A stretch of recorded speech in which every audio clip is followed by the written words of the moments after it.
Welcome to the Liquid Bookstore. New game.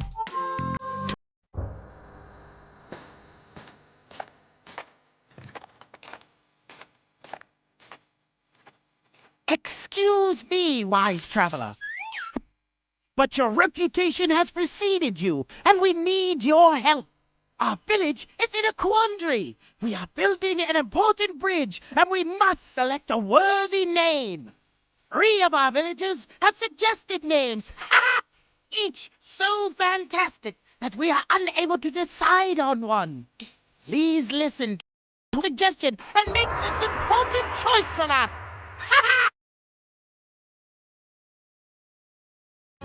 Please choose a level.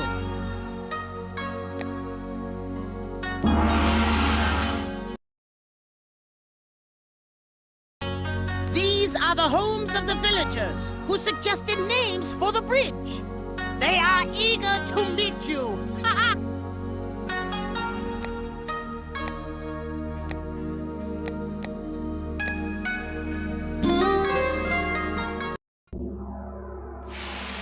Welcome. Do come in. This wonderful story inspired my suggestion for the name of the bridge. Here. I do hope you enjoy reading it as much as I have. The secret ingredient.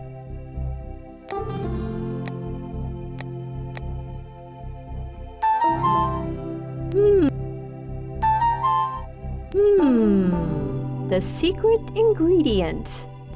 It sounds like this story may be about cooking. What do you think?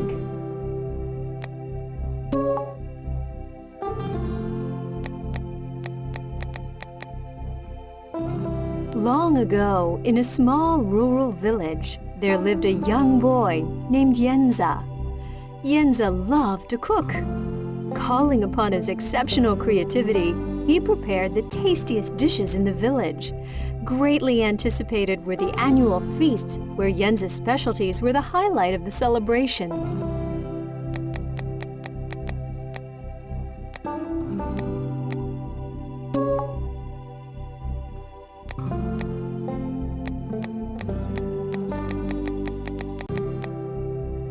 Yentze was responsible for tending his family's garden and for preparing all of their daily meals. Every afternoon, Yentze's sharp knife flew through the air as he swiftly sliced vegetables and chopped special seasonings. Noodles, scallions, ginger, and garlic all danced in Yentze's handcrafted wok as he held it over a scorching fire.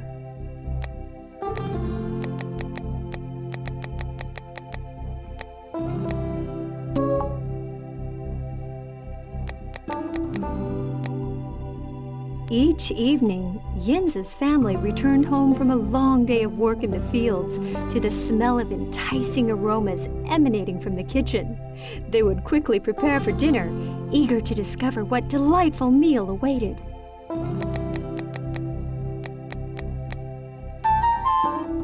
One of my favorite dishes is pickled cabbage.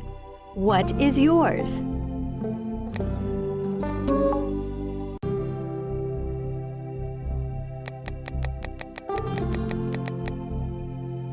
One day, far away at the imperial palace, the emperor ate his evening meal in sadness. A message had arrived for Master Chef Yentze, explaining that his family was in great need of his help. This was one of the last meals he would prepare for the emperor.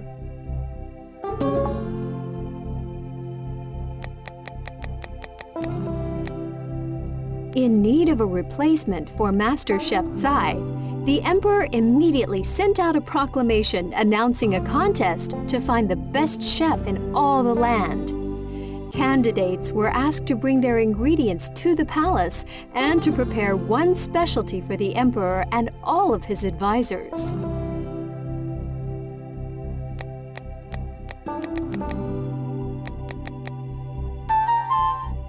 How very exciting! A contest! Have you ever been in one?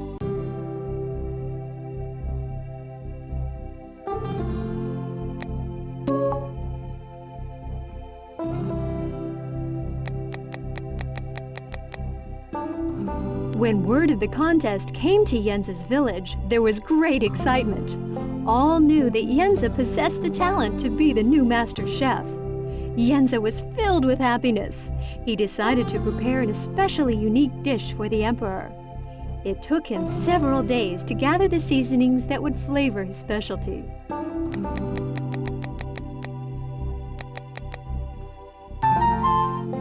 I wonder what those plants are. Perhaps ginger root or garlic?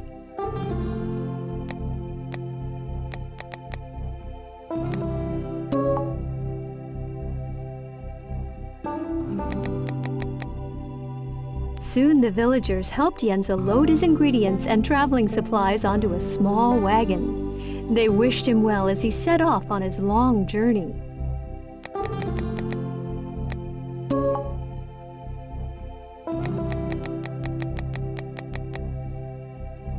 Yentze traveled through miles of lush bamboo, fighting his way through the dense forest of straight green stalks. The bamboo trees towered overhead as high as 100 feet, their branches sprouting out to create a dark ceiling above.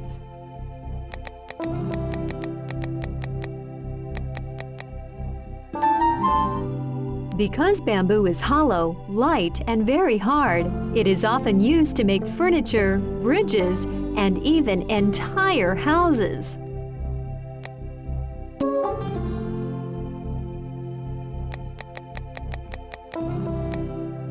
Yentze traversed thickly wooded slopes of larch, linden, and birch trees.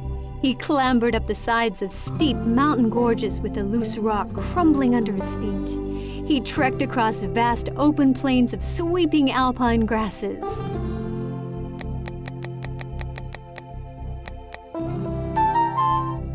Many famous story characters have gone on long journeys. Can you think of a few?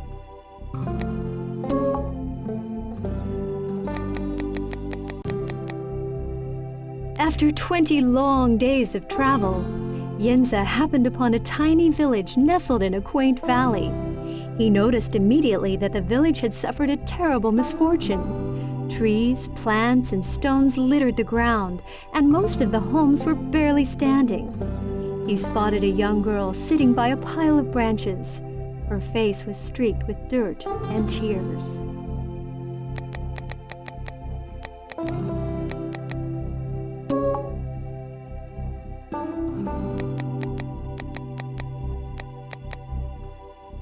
"What has happened to your village?" asked Yentze.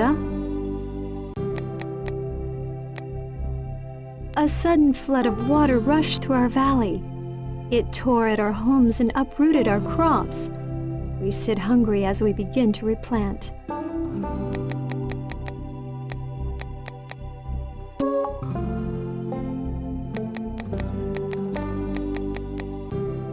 Yentze did not pause for even a moment before he quickly began to unpack his wagon.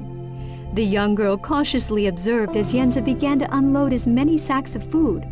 Suddenly, she ran off toward a field nearby, calling to her fellow villagers.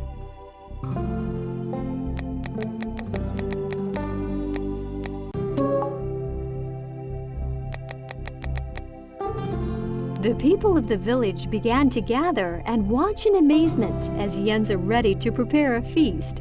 Some ran to get woks and bowls, others went to get water. The children gathered twigs for the crackling fire. What a celebration!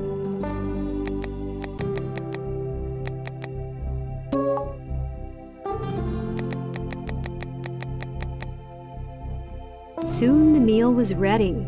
No one had ever tasted food so delicious and satisfying. The villagers ate every morsel of the delectable repast. Yentze wished that he had more food that he could share. However, now he had nothing left but a small bag of rice and a pouch of seasonings.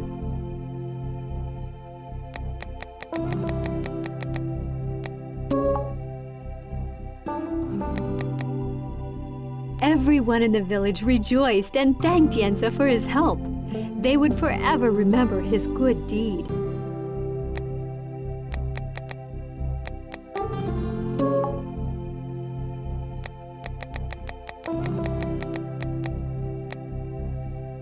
Yentze left to continue his journey. As he walked across the mountainous region of river valleys, he carefully contemplated his situation. Without ingredients, he could not create the specialty he had planned. How would he be able to face the emperor with only a simple rice dish to present?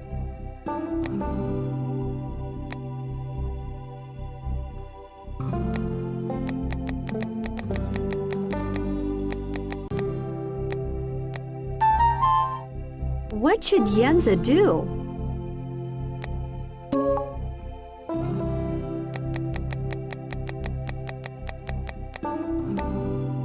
Yentze arrived at the palace hungry and tired.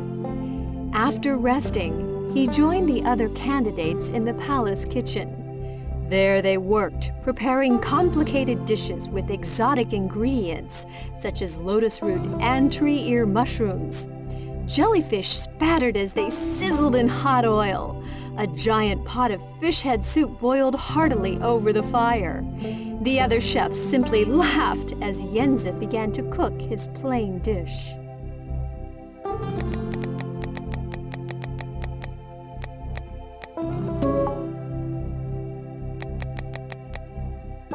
The grand hall was soon ready.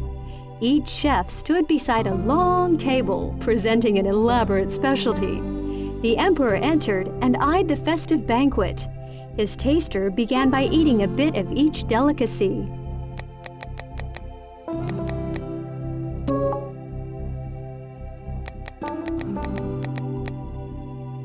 The emperor followed behind, taking large bites of each dish. He chewed slowly and thoughtfully, but showed no reaction. The emperor's many advisors walked behind him, eating all that was left. The emperor said nothing as he proceeded.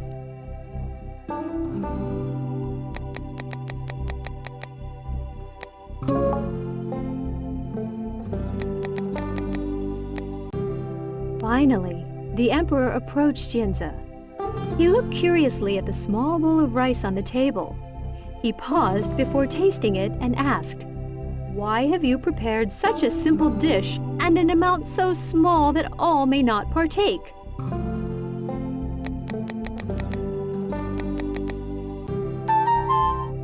Oh my, what will happen next?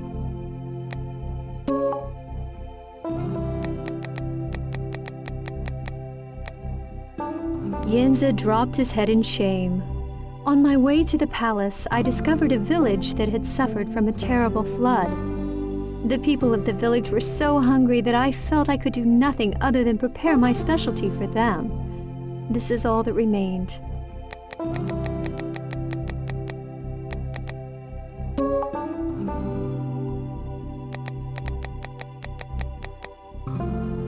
The emperor nodded in acknowledgement and then tasted the rice. He continued to eat until the very last grain was gone.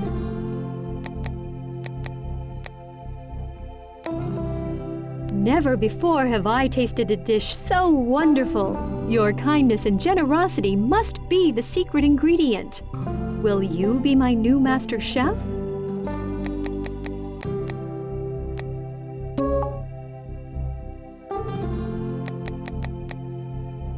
The crowd in the palace hall cheered when Yentze accepted the position. Yentze went on to be recognized as a great master chef, and all remembered him for his compassion and goodwill. Oh, how I love a happy ending! I wonder how this story would have ended if the emperor had not liked Yentze's dish.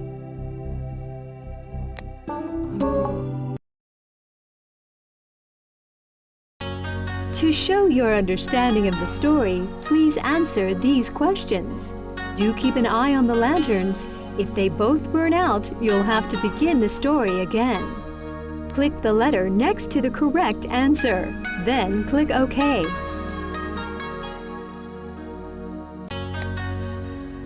If Yentze were looking for a job today, for which job would he be most qualified?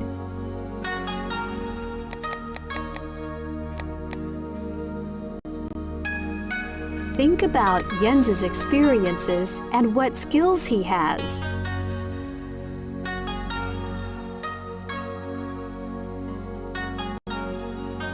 A gardener.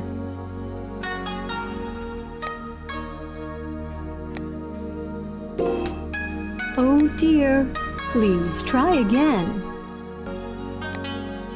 A doctor.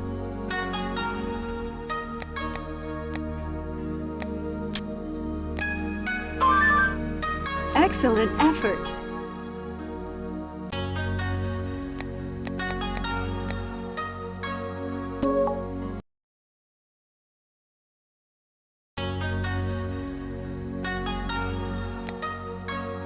Why does Yentze feel ashamed at the palace?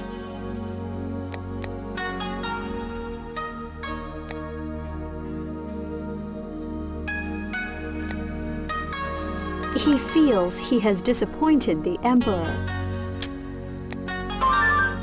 Fabulous work.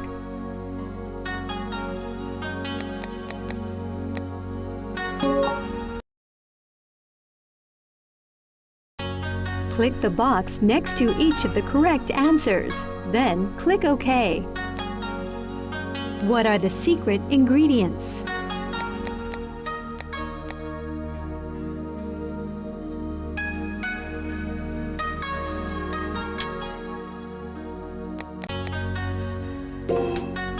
Oh dear, please try again. Reread the part of the story where the author reveals the secret ingredients referred to in the title. Then, select the correct answer choices.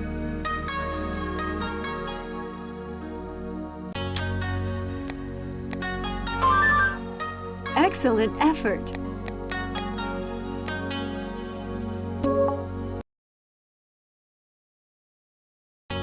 Swap the pieces of paper by first clicking one and then clicking another. Click OK when you are finished. Place the events in the order in which they occur.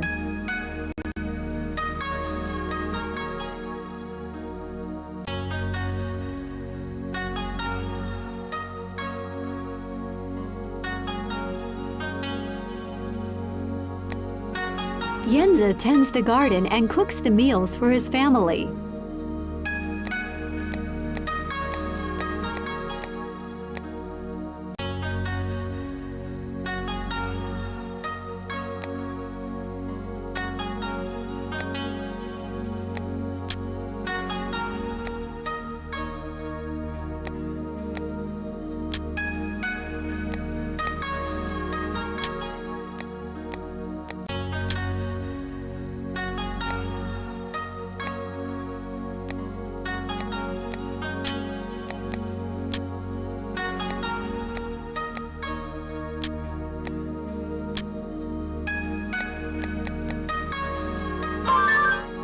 Wonderful work!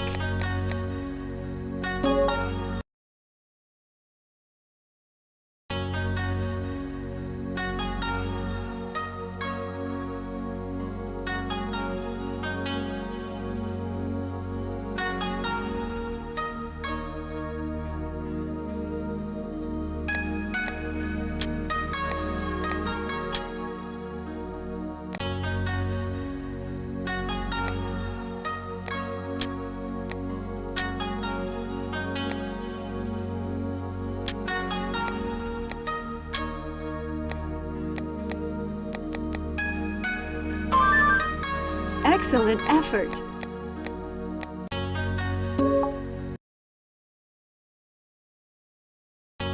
Click to select the correct passage, then click OK.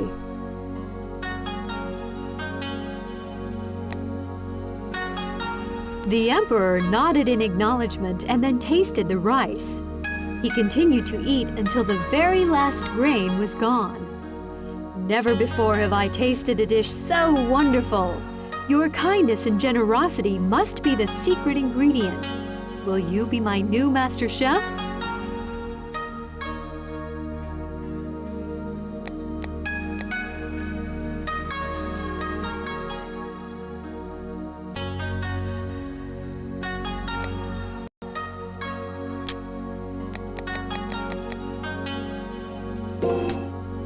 dear.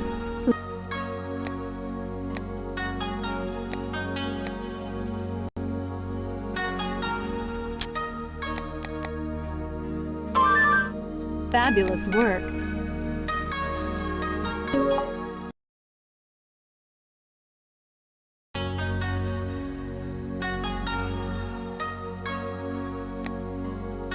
Which phrase tells how people feel about Yentze winning the contest? The crowd in the palace hall cheered when Yentze accepted the position. Yentze went on to be recognized as a great master chef, and all remembered him for his compassion and goodwill.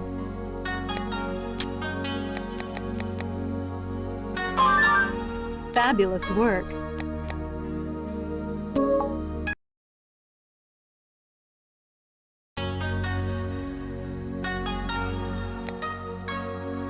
Which phrase tells that Yentze wants to become the master chef? When word of the contest came to Yentze's village, there was great excitement. All knew that Yentze possessed the talent to be the new master chef. Yentze was filled with happiness. He decided to prepare an especially unique dish for the emperor.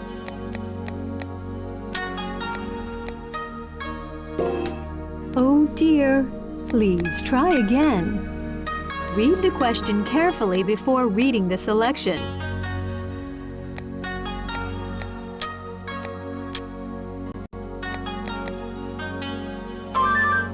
Fabulous work.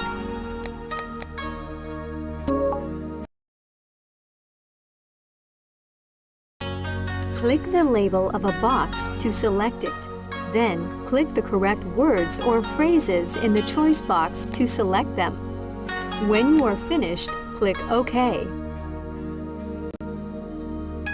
Place the correct words and phrases in each box. Yentze.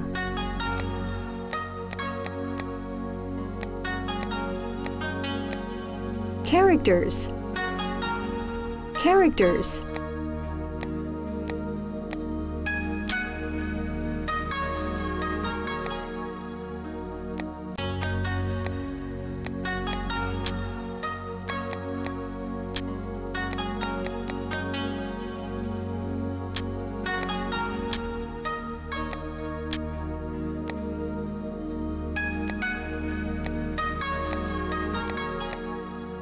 Chef Tsai.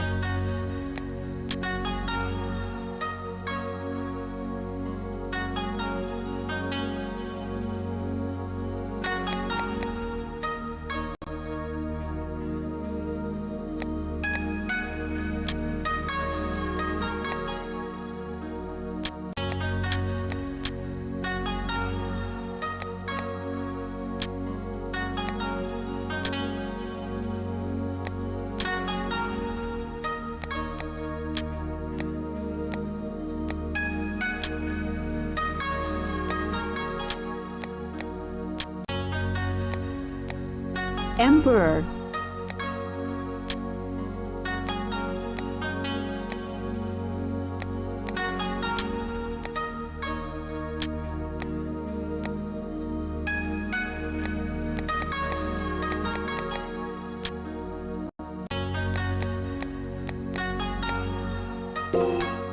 Oh dear, please try again.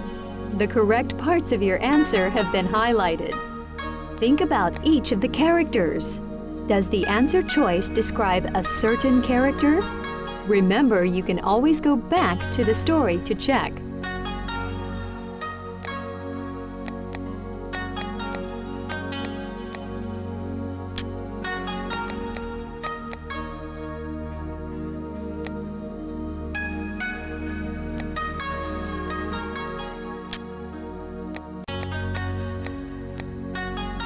Helps cook.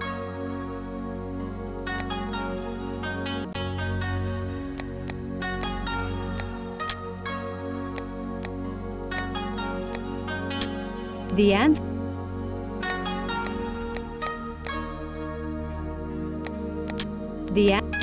The answer column is full. First, make room by clicking a word or phrase to remove it. Choices. The answer column is full. First, make room by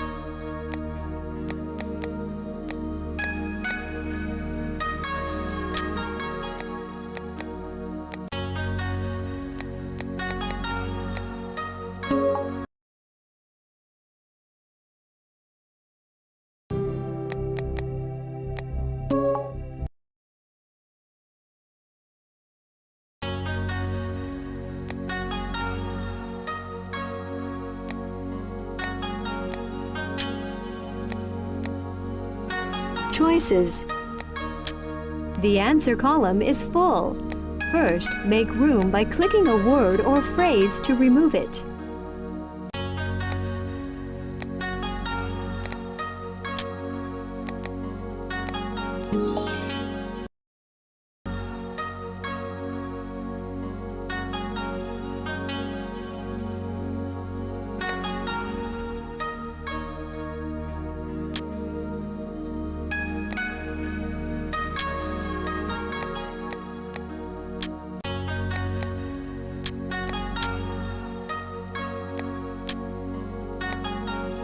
Chef Tsai.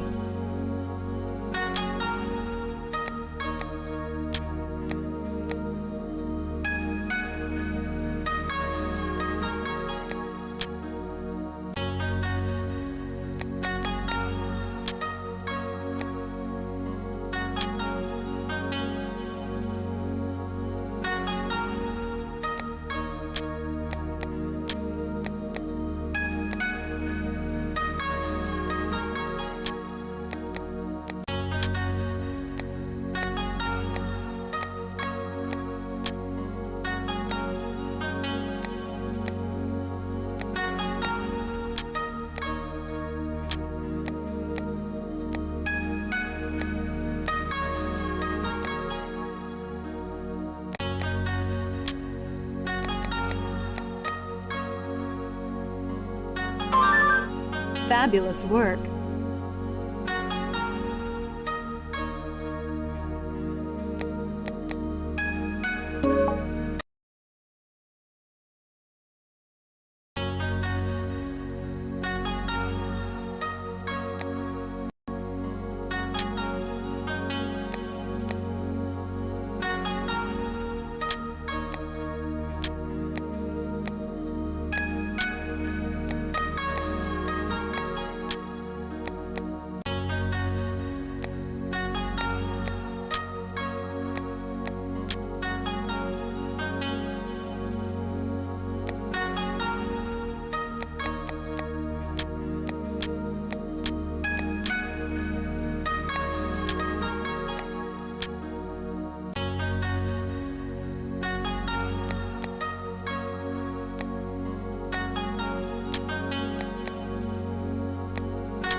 Oh dear, please try again. The correct parts of your answer have been highlighted.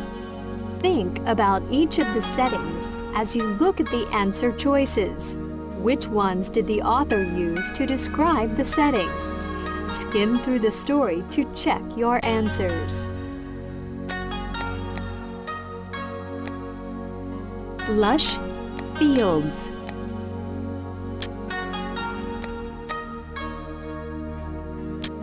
The answer column is full. First, make room by clicking a word or phrase to remove it.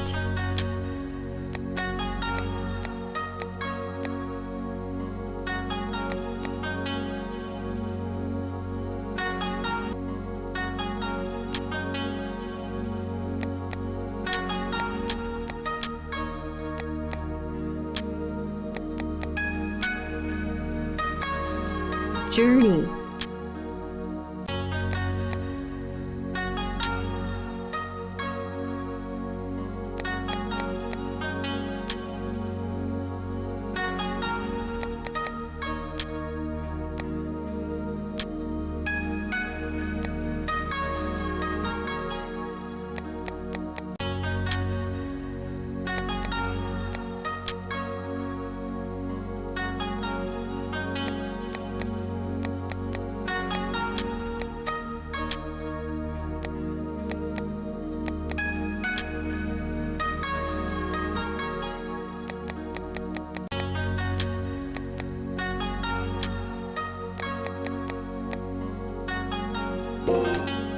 Oh dear, please try again. The correct parts of your answer have been highlighted. Think about each of the settings as you look at the answer choices. Which ones did the author use to describe?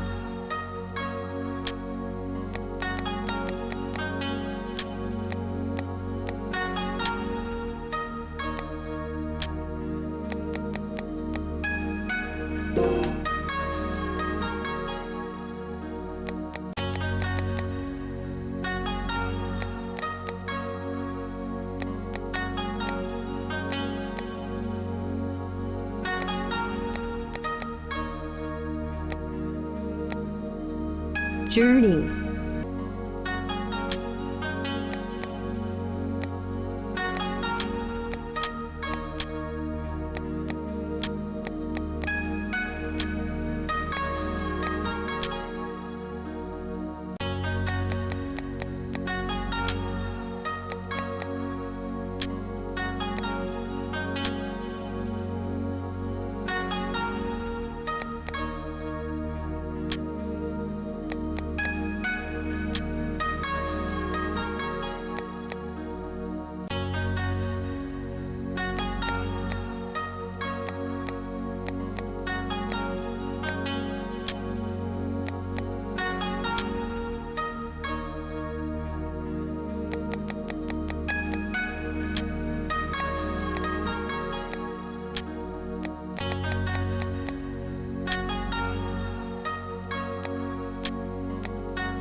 Oh dear, please try again. The correct parts of your answer have been highlighted. Think about each of the settings as you look at the answer choices. Which ones did the author use to describe the setting?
Simply beautiful.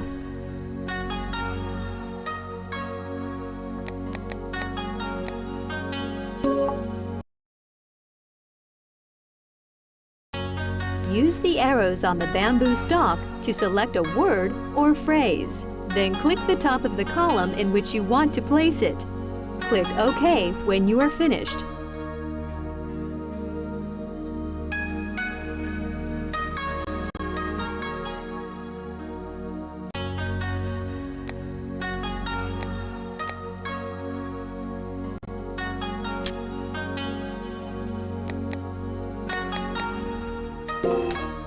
Oh dear.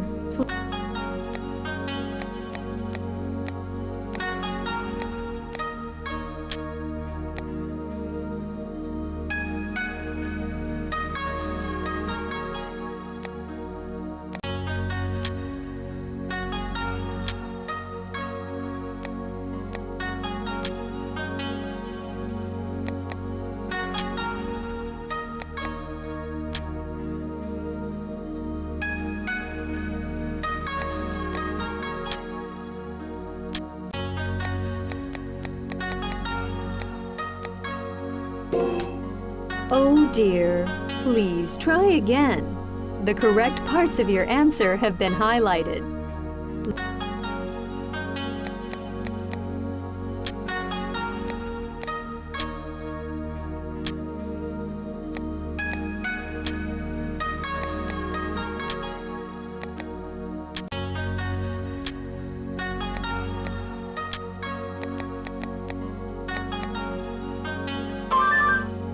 Excellent effort!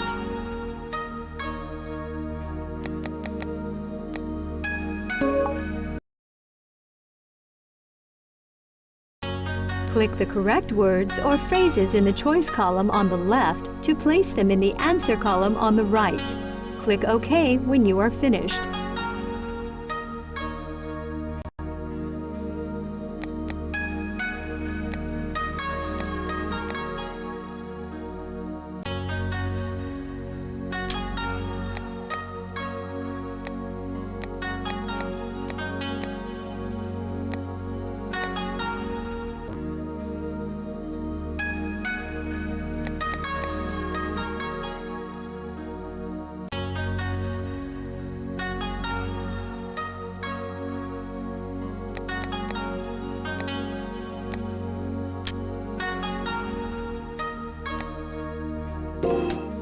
Oh dear.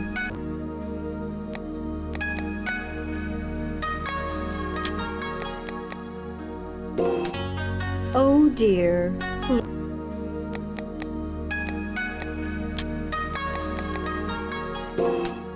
Oh dear.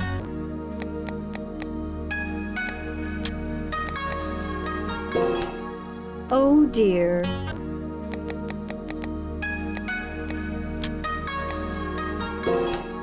Oh dear.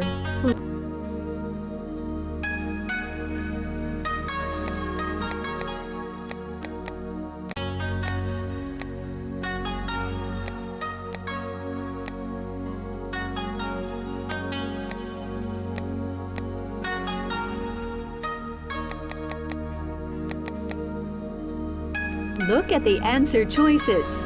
Reread the part of the story about Yentze's visit to the hungry village to determine which of the results is caused by his visit.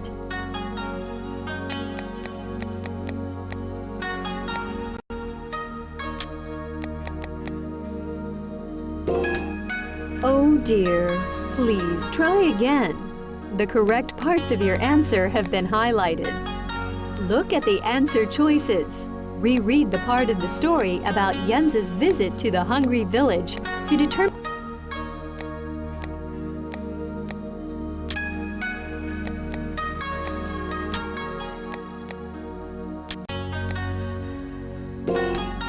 Oh dear.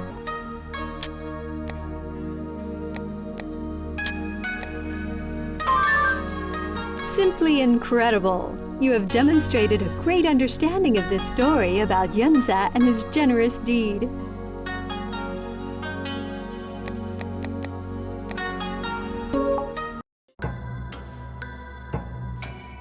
The Bridge of Generosity would be a most wonderful name for the bridge.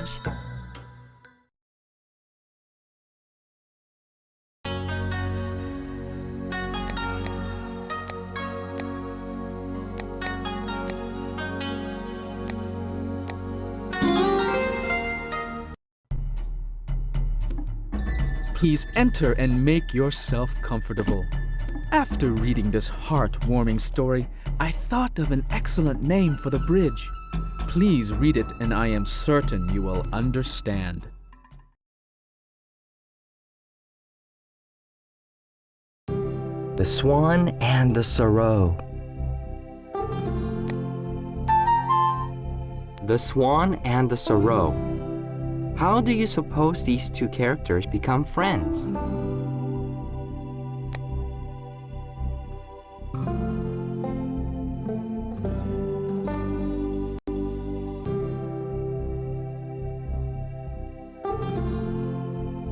Click.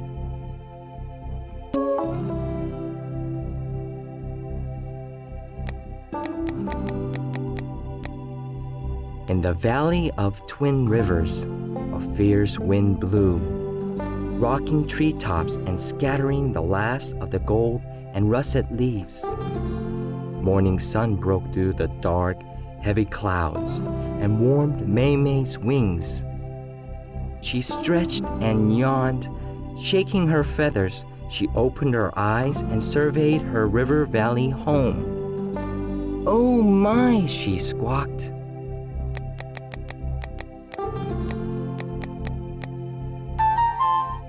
I enjoy listening to the rushing water of the river next to my home. What river is the closest to your home?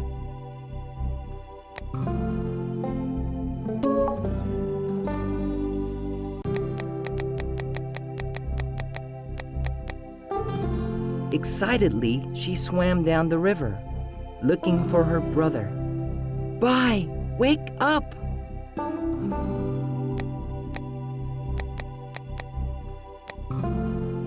Her brother looked up at her from under his wing. "What's ruffling your feathers, little sister?" "Black Rock is covered with the first winter snow. Look for yourself."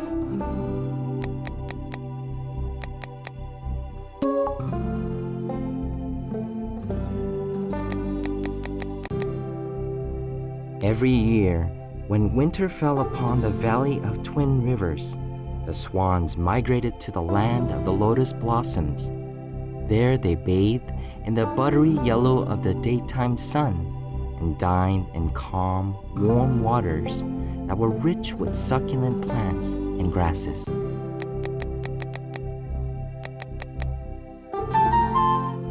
The winter here can be cold and harsh. What is winter like in your area?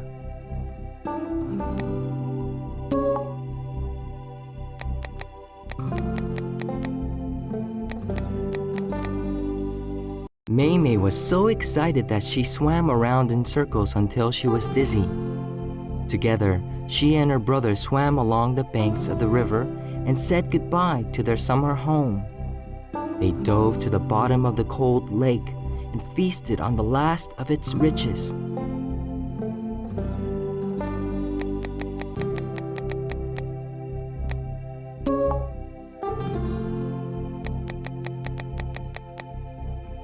Soon the elders called the flock together. The eldest of the elders spoke. "The time to fly to our winter home has arrived. Take your places, and together, let us begin our journey."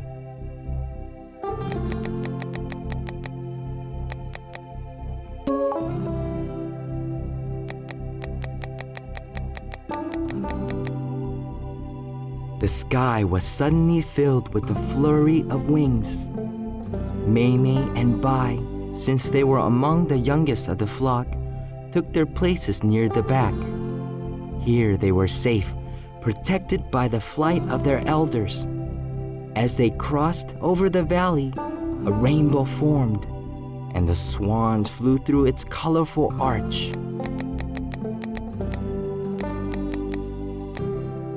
It is a sign, called one of the swans. A sign of good fortune. How is a rainbow formed? I must remember to look into that.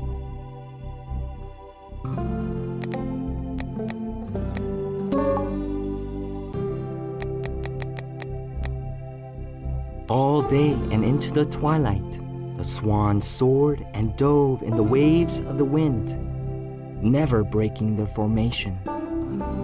At nightfall, the elders spotted a pond and led the flock to land on the black mirror of its surface. The swans fed on the water plants and rested.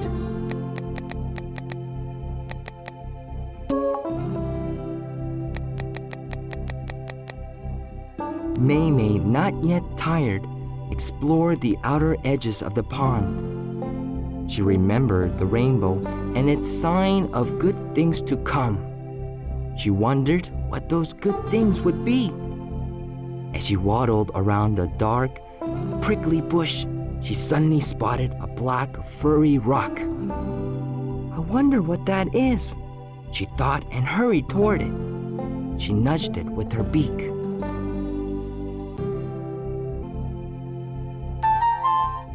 Whatever could the strange object be?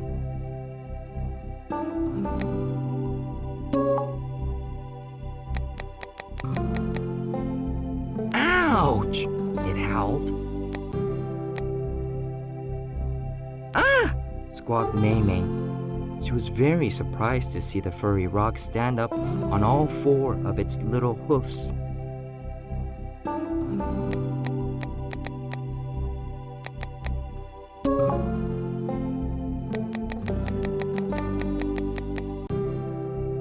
I am sorry if I have harmed you. She apologized as she backed up toward the pond. I was exploring. Oh, don't worry. You mostly just frightened me, said the sorrow. I was taking a rest before continuing my search.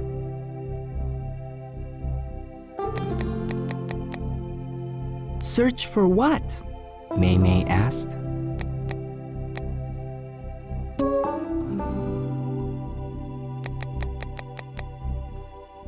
The sorrow sat down on the bank and sighed.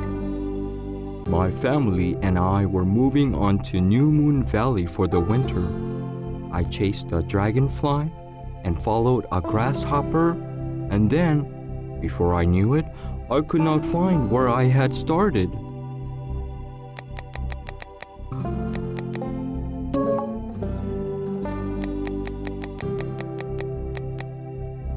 Don't be frightened.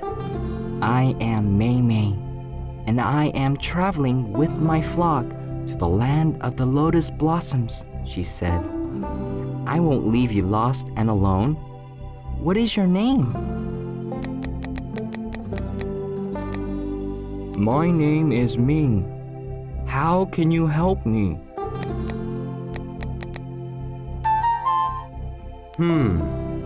It would be interesting to find out exactly how many different types of animals migrate every winter.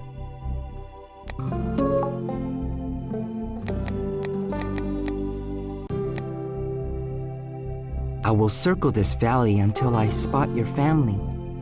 Then I will fly down and tell them how to find you, said Maymay. She told Ming that she would return before dawn with news of his family.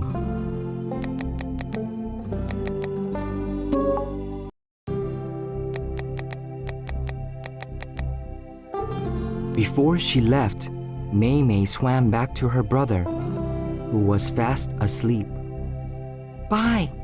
I must help my new friend find his herd. I'll be back before the morning light, Maymay whispered.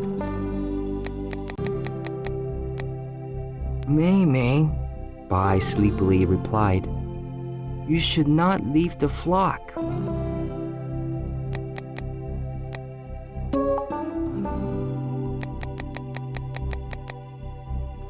I have no choice. Ming is lost and alone, Maymay responded. Bai yawned and nodded. Do hurry, my kind sister. The flock will fly again in just a few short hours.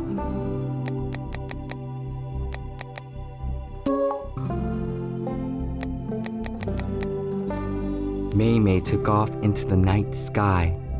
She flew to the north, south, east, and west. Ming's herd was not to be seen. The night was cold and windy, but she remembered Ming's sad eyes and was determined to find his herd.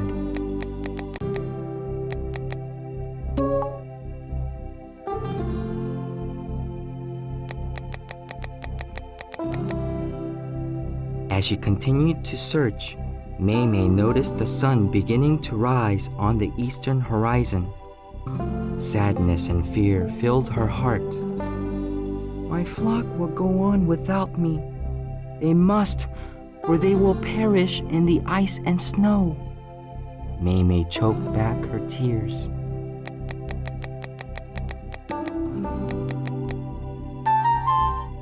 Whatever will happen to Mei Mei?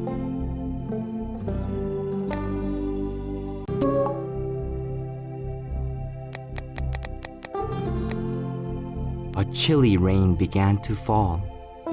Just then, a quick movement on the distant ground below caught Mei Mei's eye, and she flew toward it. Much to her delight, a herd of sorrows was crossing the mountain pass beneath her.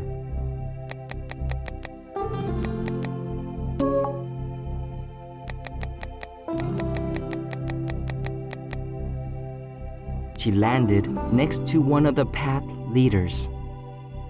Excuse me, but are you missing a kid named Ming? The leader turned to the herd behind. Rejoice, he bellowed. Ming has been found. He is waiting at the reed pond to the north, Mei Mei explained, and then took flight. She was anxious to tell Ming that the herd was coming to get him.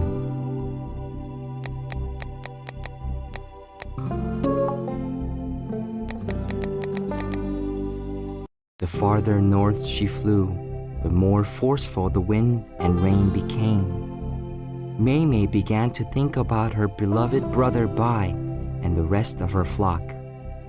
A feeling of cold emptiness swept through her as she realized she must survive the long and treacherous winter alone.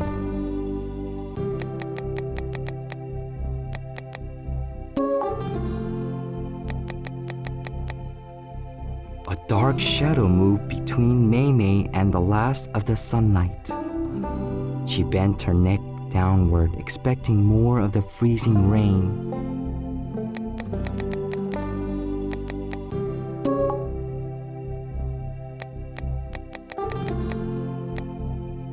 Then, amazed, she thought she heard her brother's call and looked up.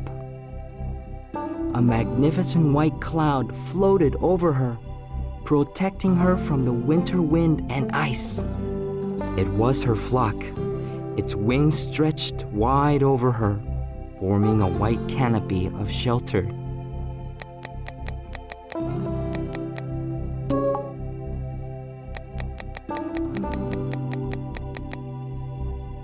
Mei Mei flew up to join them. The elders fussed at her for a few moments, scolding her for leaving without their permission. How did you find me? She asked. The young sorrow came to where the flock was sleeping and howled as loudly as the winter wind until we finally awoke. He then told us of your kind deed.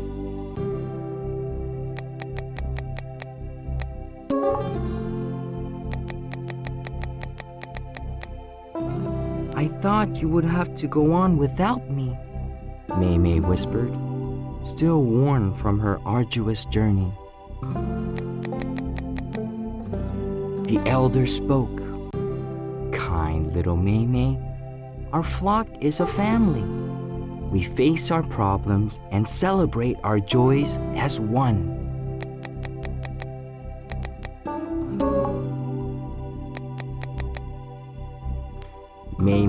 quickly took her place next to Bai in the formation.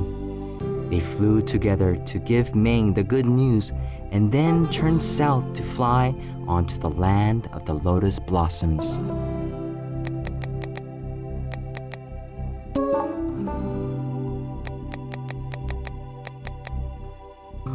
In the land of the lotus blossoms, Mei Mei and Bai played all day in the pink and white flowers that grew in the warm waters of their winter lake home.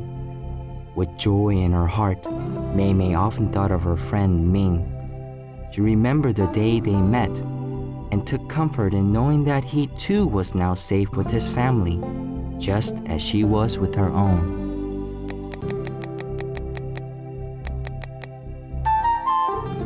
Certainly a delightful ending. However, can you imagine how this story might have ended if Mei Mei had not found Ming's family?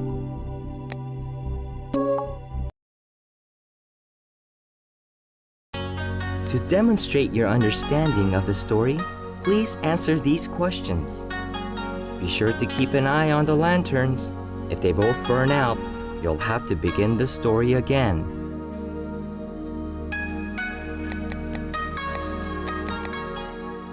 Who is the main character of the story? Mei Mei.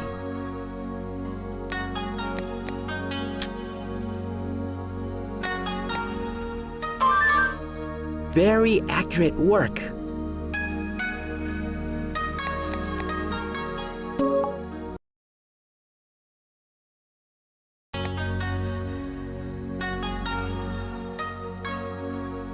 Which of the following titles best fits the story?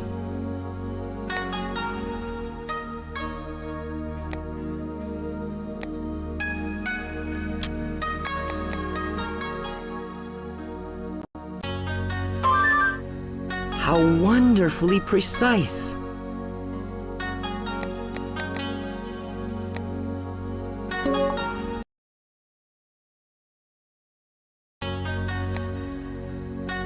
How do you think Bai feels when Mei Mei leaves the flock to find Ming's family?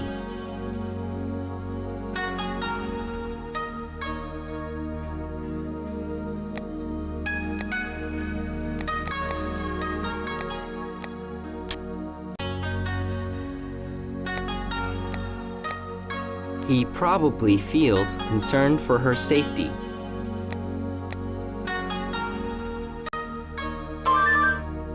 Tremendous effort!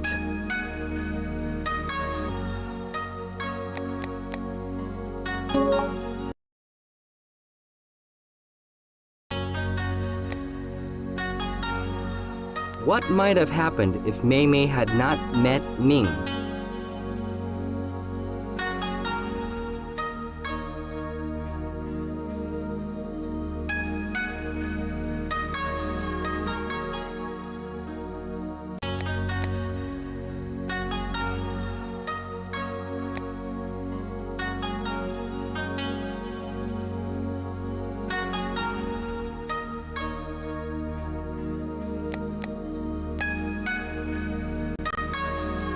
Mei Mei probably would not have been separated from the flock.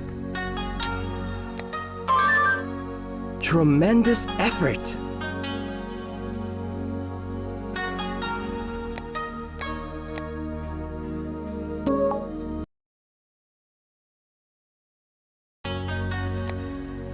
Choose the statements that support the main ideas of the story.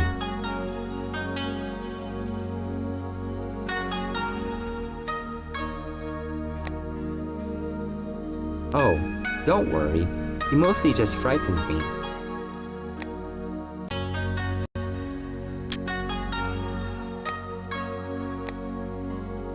Bye. I must help my new friend find his herd. Black Rock is covered by the first winter snow.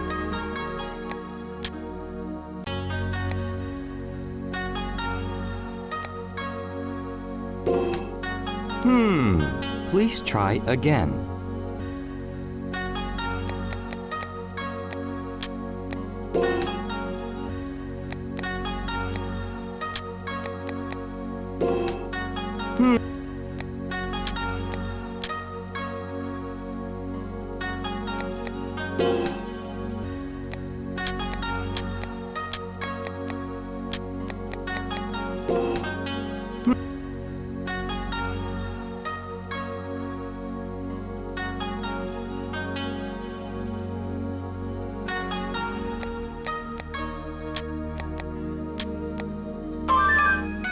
How wonderfully precise!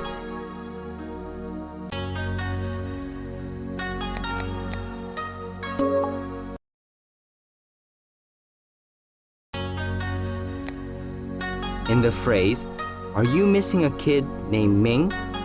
what does the word kid mean?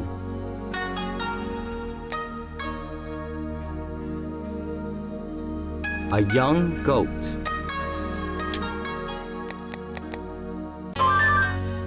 How wonderfully precise!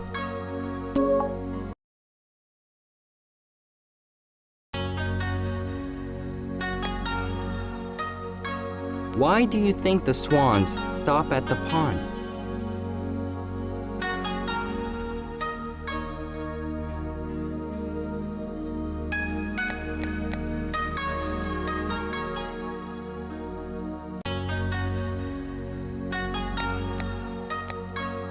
They are tired and need to rest. To rest. They are hungry and want to eat.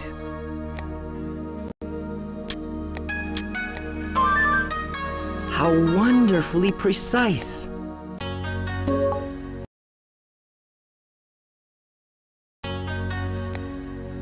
How do the swans know that it is time to migrate?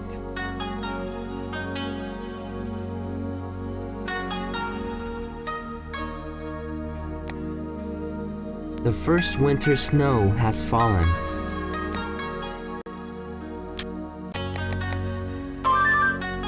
How wonderfully precise!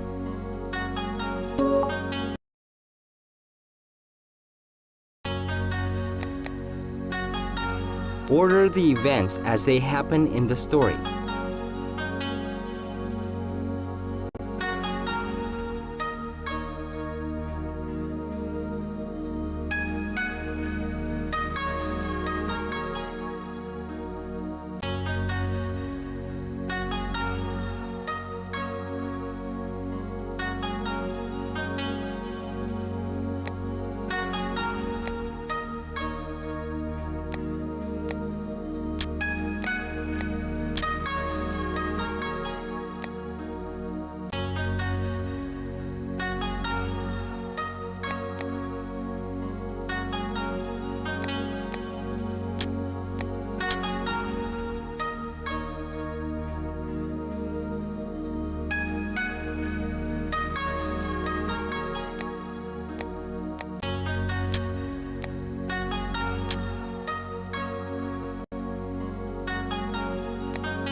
Tremendous effort!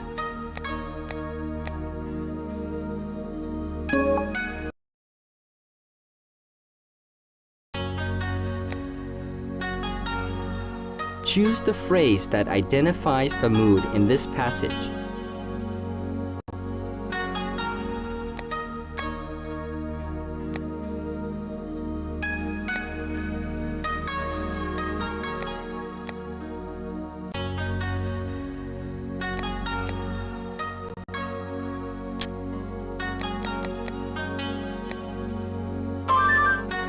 Congratulations are in order.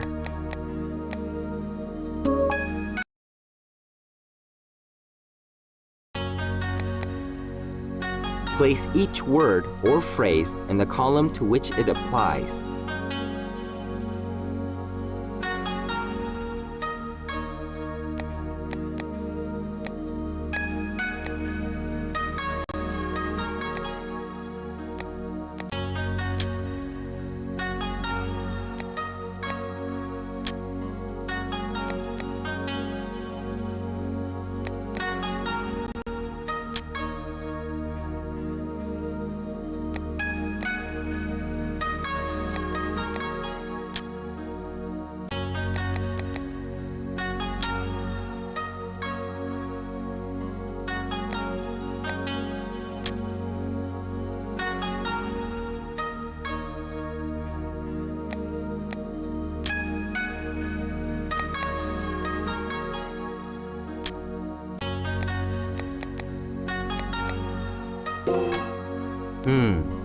Please try again. The correct parts of your answer have been highlighted. Write the answer choices on a piece of paper. Then, draw your own Venn diagram on the same paper. Read the story again, placing the answer choices in the correct place on the Venn diagram. Then, come back to the question and place the answer choices to match your paper.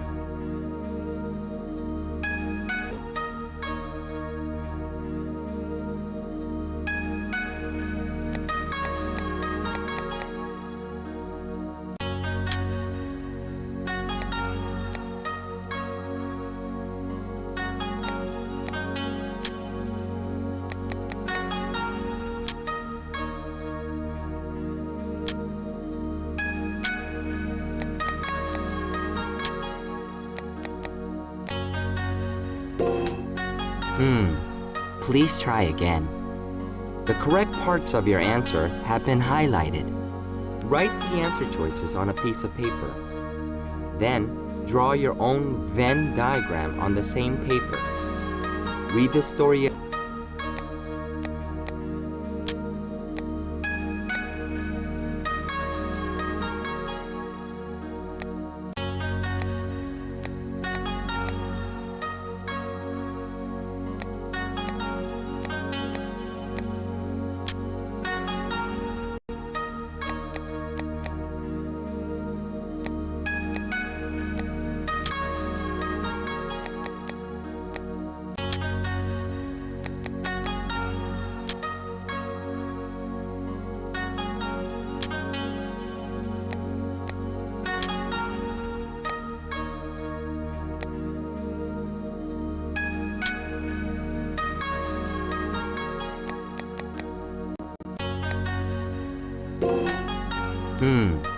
Please try again.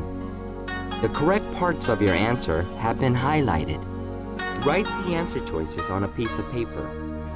Then, draw your own Venn diagram on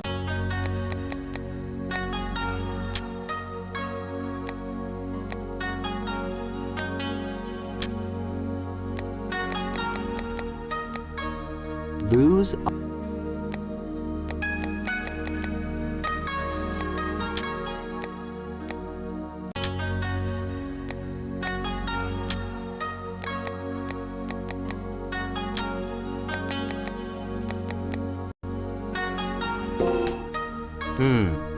Please try again.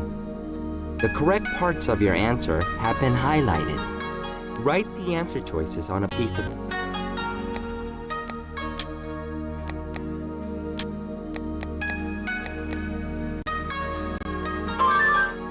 tremendous effort.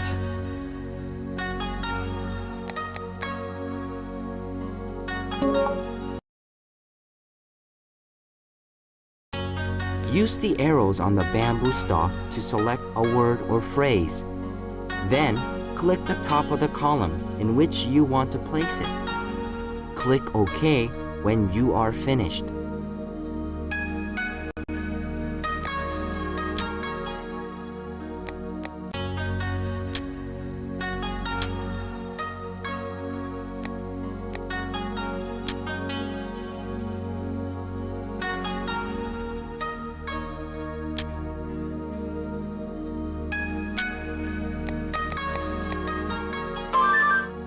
Excellent. You have proven that you truly understand this beautiful story about Mei Mei and her kind act. Perhaps now you understand why the Bridge of Kindness would be an ideal name for the bridge.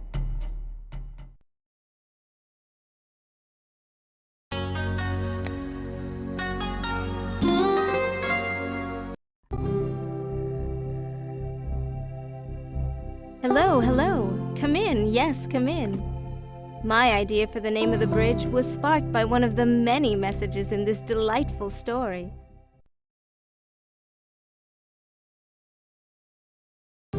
Little Leo. Ah, just look at that handstand. Leo is obviously strong and graceful.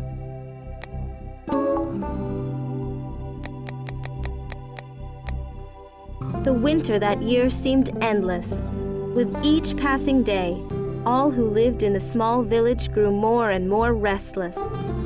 Children fidgeted and begged to play outdoors. Farmers paced about on the cold, hard soil of their fields and wished for the spring planting season to arrive.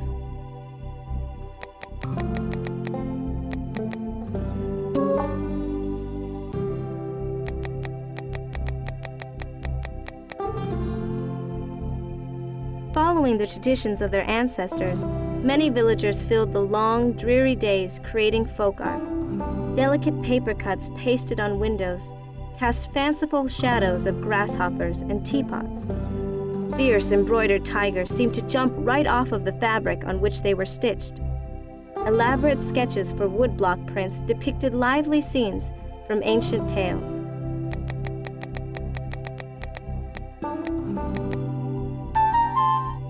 Folk art is traditionally created with the common tools and materials found in the home of a peasant farmer, such as knives, scissors, wood, paper, and fabric.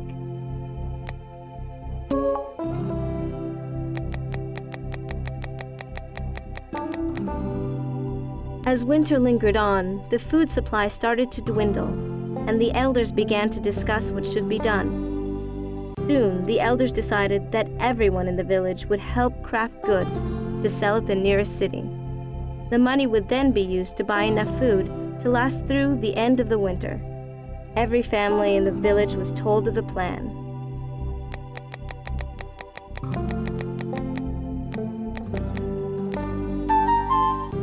What delightful crafts would you make to sell?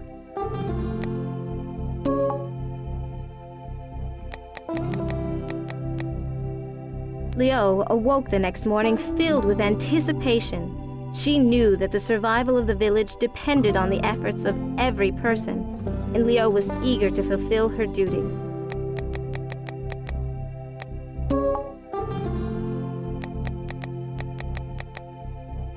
After their morning meal, Leo and her 3 sisters joined the group that had gathered to create embroidered goods. From the needles of her sisters came colorful, satiny images of lotus flowers, monkeys, and poisonous spiders. They had already mastered the delightfully textured Da-Zu stitch and the shiny, smooth Ping stitch.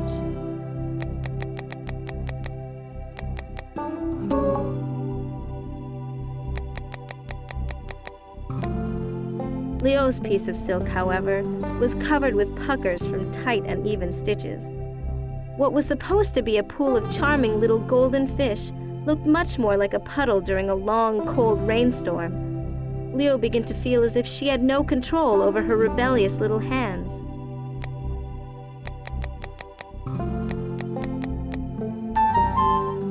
Most folk art reflects the peasant farmer's hopes for the future and is filled with beautiful symbols that represent luck, wealth, longevity, and happiness.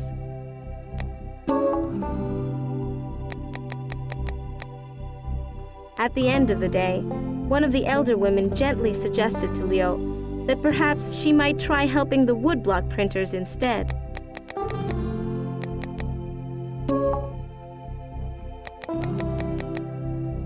Leo and her sisters were walking home when they noticed a little boy who was crying. His new bright red kite had become tangled up high in a tree. Little Leo ran to help.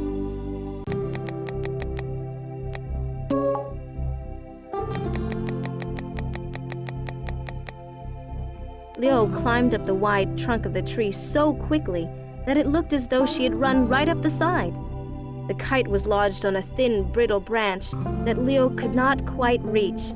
Slowly, she edged her way across a small, lower branch and then precariously balanced on one foot as she reached up for the kite.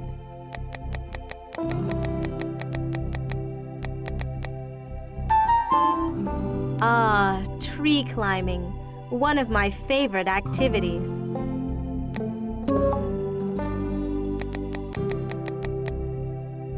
Passing villagers stared in awe. Leo looked like an elegant crane perched ever so carefully in the tree. Leo retrieved the kite swung down from the branch and completed a perfect landing on both feet. The onlookers nodded and smiled, enjoying the momentary distraction from their daily worries.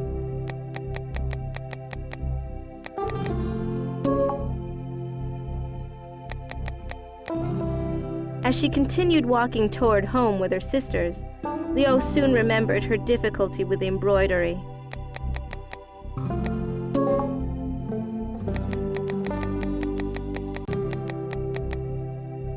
When Leo arrived home, she told her mother about her disappointing experience. She trembled with the fear that she would not be able to find a way to help the village effort. "Do not worry, my little Leo," said her mother. "I am certain that deep inside, you have an amazing talent that will serve our village. Perhaps tomorrow will be the day that you find it."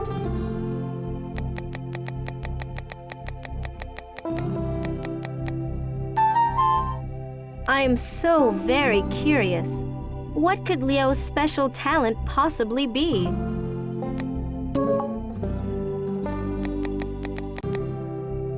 As she lay in bed that night, Leo envisioned herself as a woodblock printer. The next morning, Leo awoke with a start. In her dream, she had created a wondrous woodblock print of a plum blossom deer, a sign of prosperity to come.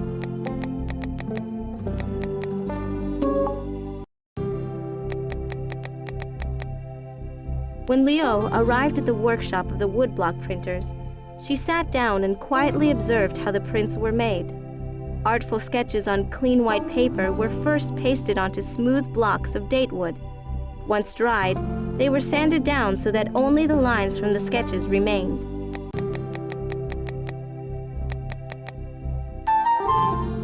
Datewood is used for woodblock printing because of its hardness, even grain, and resistance to cracking.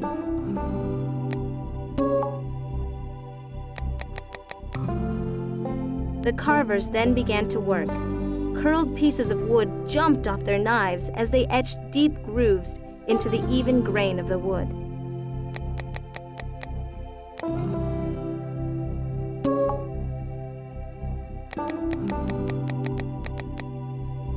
By afternoon, Leo felt she was ready to assist. She was immediately attracted to one of the blocks that was about to be inked.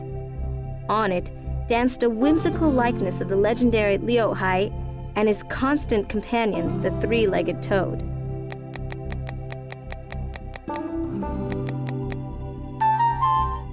Like Yentze and his toad, many legendary characters in stories have a close friend or sidekick. How many can you think of?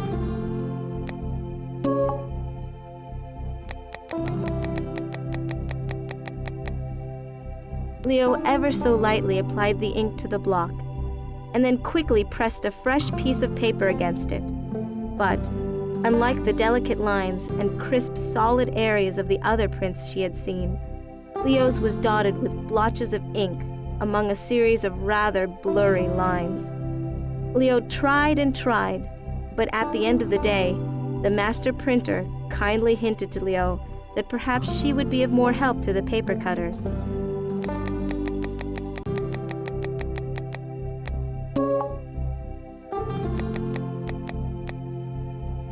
On her way home, Leo was hailed by an elderly gentleman that lived next to her family. He needed a small porcelain bowl that was placed high on a shelf that hung over his doorway. Leo looked about, not sure how she could be of help.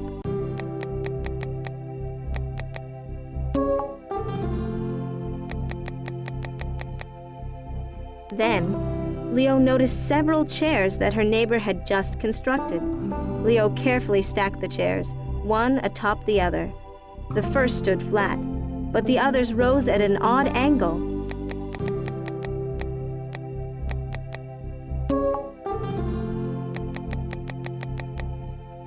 With amazing agility, Leo gracefully climbed to the top. As there was nowhere to place her feet, Leo lifted herself into a handstand. Leaving one hand on the back of a chair, she then reached with the other to grab the bowl.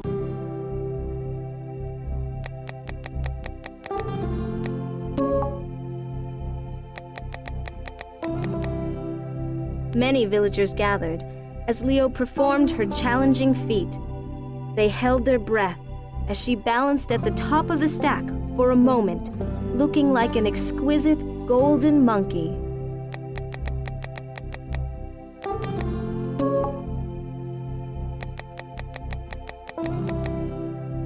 Leo then leaped into the air, turned a tight somersault, and landed with a fragile bowl in the palm of her hand. Everyone applauded and grinned with enthusiasm. The villagers were so enthralled by Leo's stunt that word of her talent quickly spread throughout the village.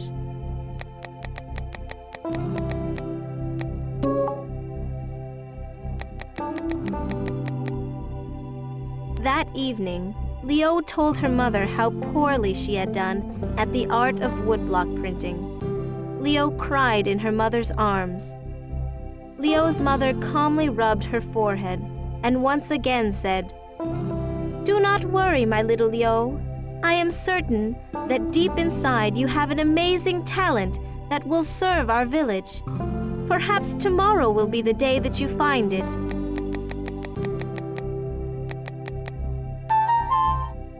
Once I tried to sew a small square pillow, but it came out crooked and lumpy.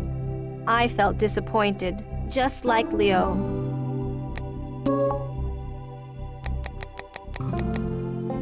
That night, Leo dreamed of paper cutting. Floating edges of paper flowed into the images of 5 beautiful bats, emerging from a decorative vase. When she rose that morning, Leo could still see her vision of good luck and felt confident that paper cutting would be her newfound talent.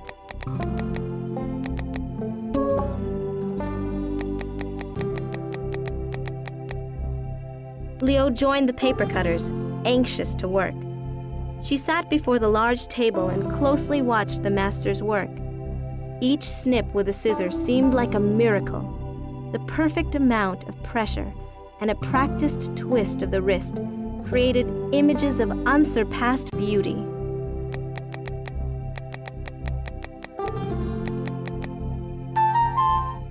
Have you ever cut a snowflake out of folded paper? No two are ever exactly alike.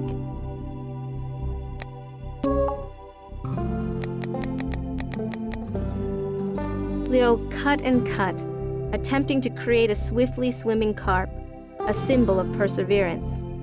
But, time after time, her unpracticed cuts brought forth only sharp, ugly edges that were crinkled and torn.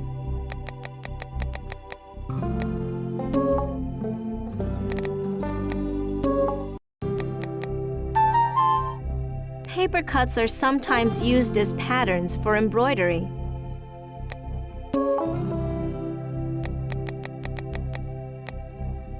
Just as Leo had accidentally cut her paper in half, 3 of the village elders entered the hut. All eyes turned to them. The wisest of the elders spoke. Leo quivered as he looked into her eyes. "Leo, you have a great talent," he slowly spoke. "A talent that could be of great service to your village."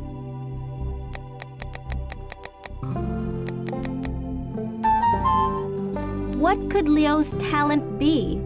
Do you know?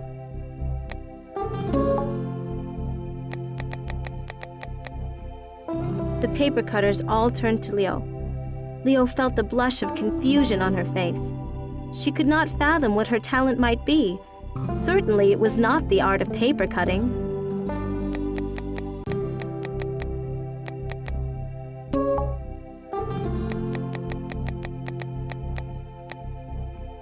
"Your acrobatic feats have begun to draw much attention to our village. Several nearby villages have asked to see you perform," said the honorable elder. Leo's face lit up with the knowledge that she could now help the village prosper. Her natural talents of balance, grace, and ingenuity had combined to make her a masterful acrobat.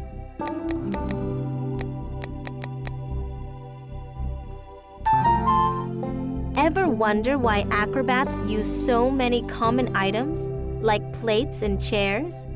It's because acrobatics started in farm villages, where they used the things in their homes to perform tricks.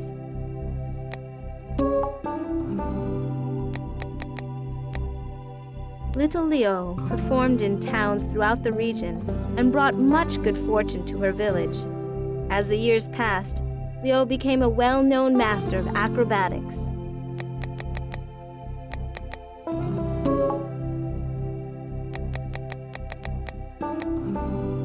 Children traveled great distances to learn from her.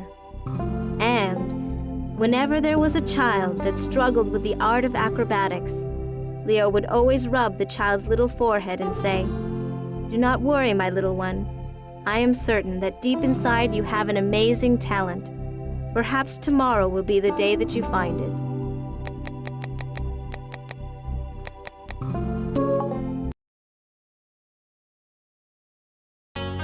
To express your understanding of the story, please answer these questions.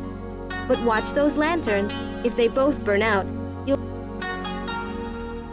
How does Leo use ingenuity to retrieve the porcelain bowl?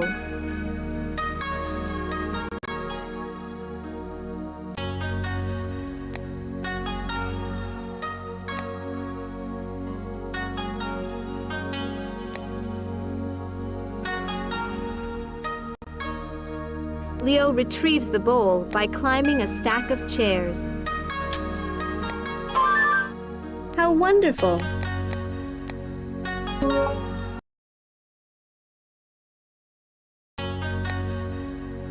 Which images do the words restless, fidgeted, and paste create?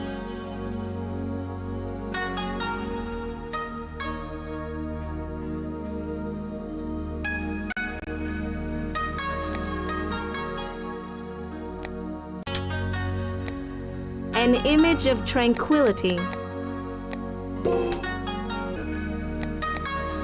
An image of anxiousness. An image of quietude. An image of impatience.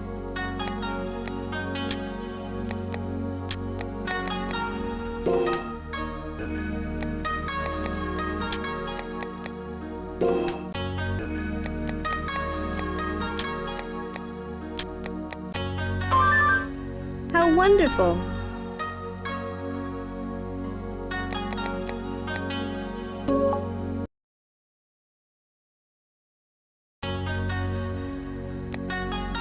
In the end, how do you think Leo compares her acrobatic talents to the talents of the crafters?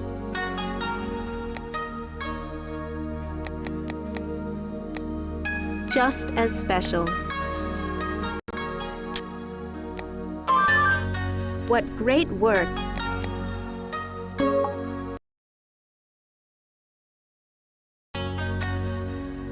Which phrase is repeated throughout the story? Leo tried and tried.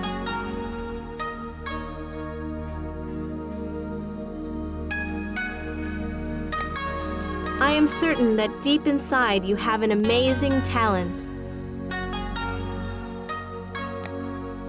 Leo, you have a great talent.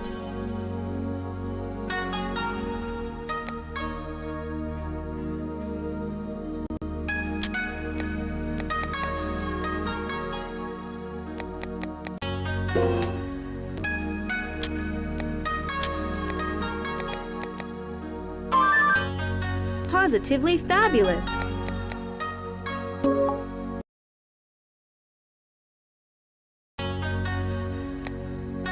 What is the relationship between Leo and the elderly gentleman?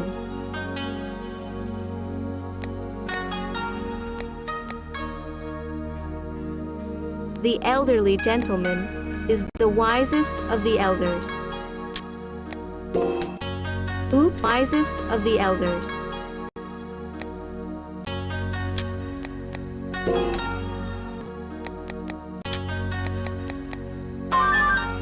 What great work!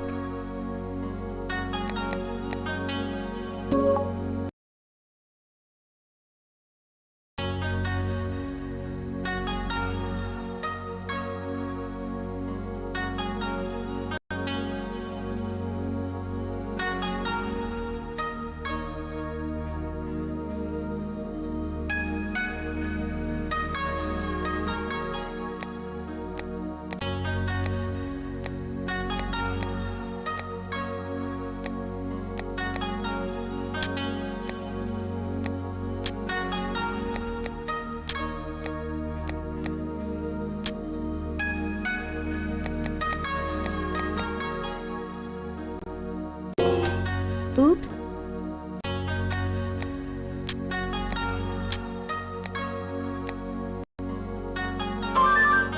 What great work!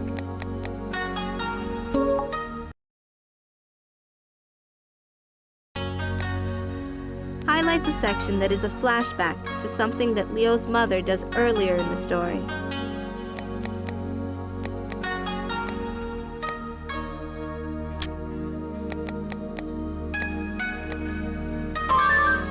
How wonderful!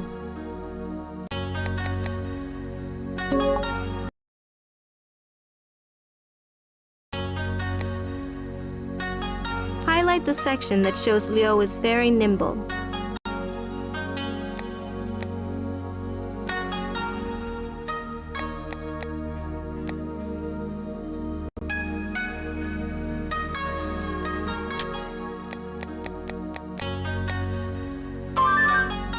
Positively fabulous!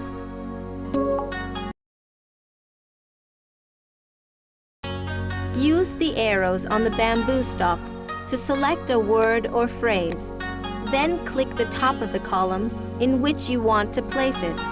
Click OK when you are finished.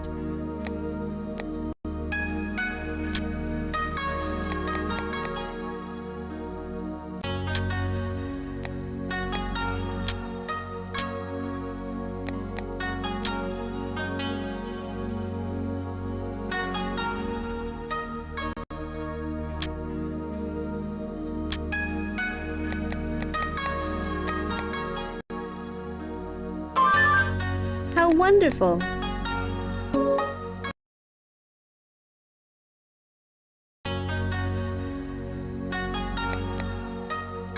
Place the words and phrases that describe Leo under the correct heading.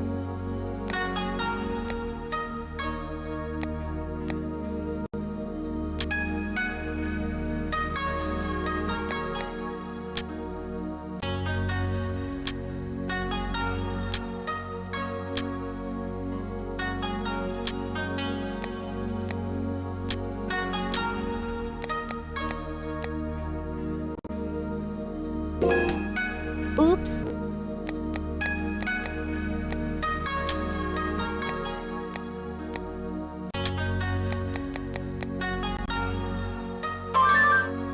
Positively fabulous!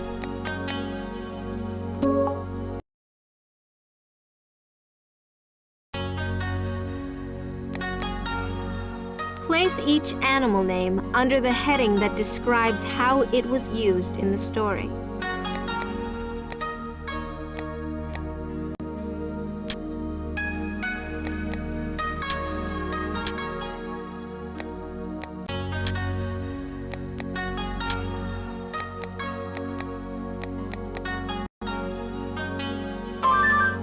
What great work!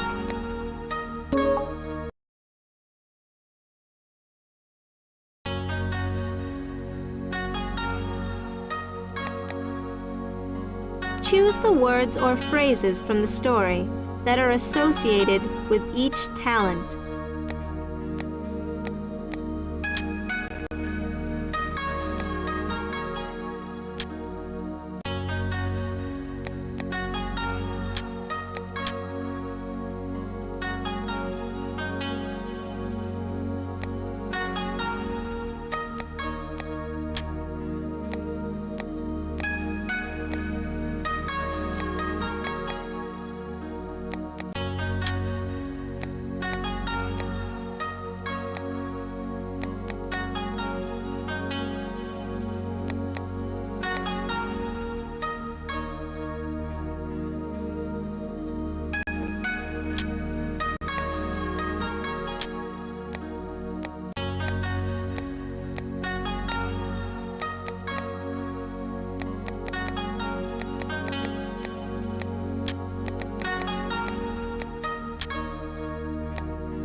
Oops, please try again. The correct parts of your answer have been highlighted. Each of the 4 talents is unique. Consider the answer choices carefully, and then choose.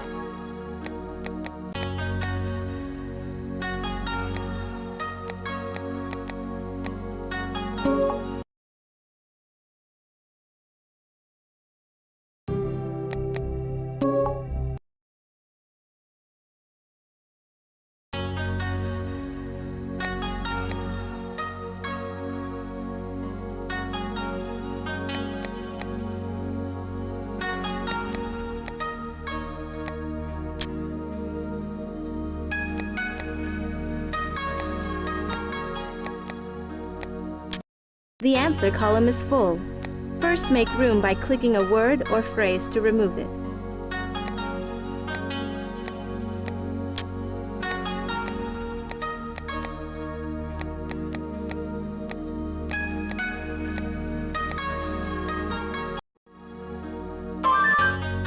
How delightful!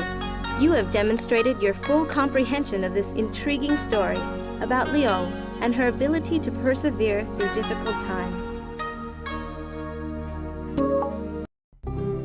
The Bridge of Perseverance would be a splendid name for the bridge.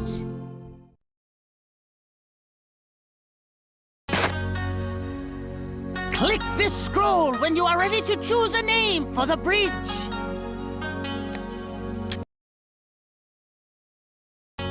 Wise traveler, now choose a name for the bridge.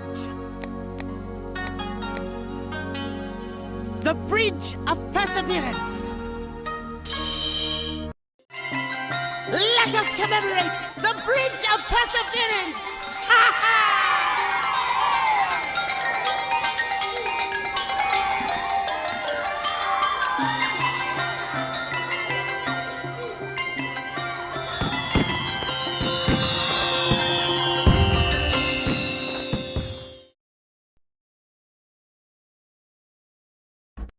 Come join the celebration and enjoy a strategic game of solitaire.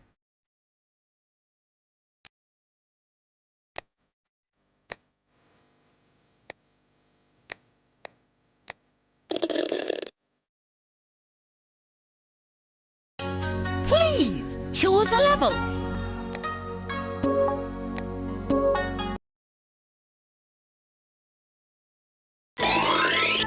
Jump the stones over each other to remove them. Try to clear all but one stone to win.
to play again.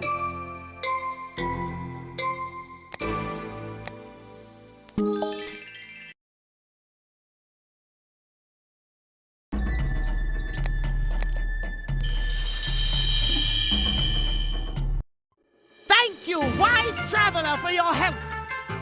May all your days be filled with the adventure of learning.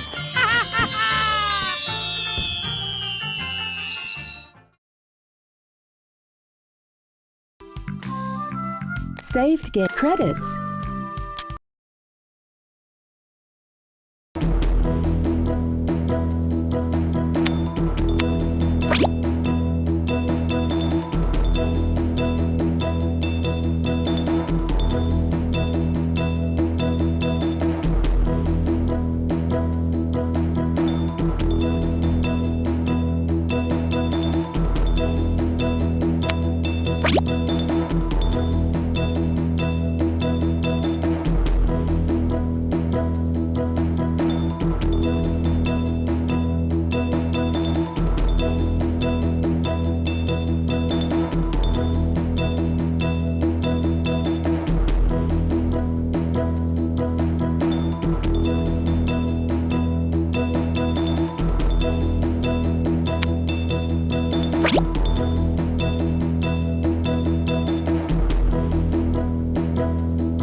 Save credits. Exit.